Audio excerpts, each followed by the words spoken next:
Titre de séjour. Augmentation du montant des taxes demandées aux répondez aux étrangers. Lors de la remise de son titre de séjour, un étranger doit payer des taxes via un timbre fiscal. La loi de finances pour 2026 prévoit une augmentation du montant de ces taxes à partir du 1er mai. Service public vous en dit plus. Dans le cadre de l'acquisition d'une carte de séjour temporaire, d'une carte de séjour pluriannuelle ou d'une carte de résident, un étranger souhaitant résider en France doit acheter un timbre fiscal. Cet achat est à effectuer lorsque la demande de titre de séjour est acceptée pour la délivrance du document. À compter du 1er mai 2026, le montant de ce timbre fiscal sera de 350 € dans le cadre d'une première délivrance d'un de ces titres de séjour, contre 225 € jusque-là. Un tarif minoré s'applique aux cartes de séjour délivrées pour certains motifs, par exemple travailleurs saisonniers, étudiants, recherche d'emploi ou création d'entreprise, regroupement familial, jeunes au pair. À compter du 1er mai, ce tarif minoré du timbre fiscal sera de 150 € contre 75 € actuellement. Le coût pour le renouvellement d'un titre de séjour augmente également.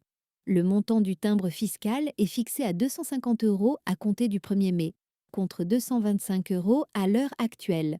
Le tarif minoré, qui s'applique dans les mêmes situations que pour une première délivrance, est fixé à 100 € à compter du 1er mai, contre 75 € pour l'instant.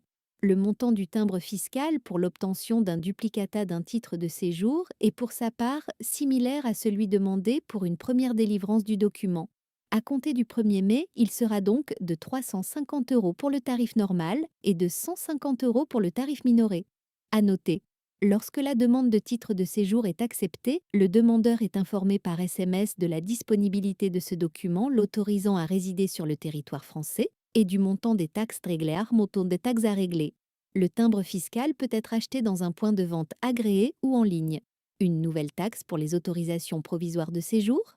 Une taxe est mise en place pour la délivrance et le renouvellement d'une autorisation provisoire de séjour.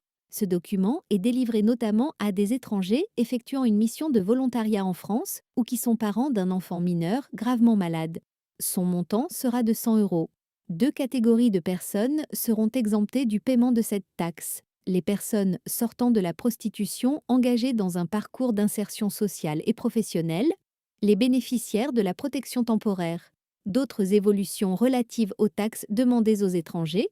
Plusieurs autres dispositions tarifaires concernant les étrangers entrent en vigueur le 1er mai 2026.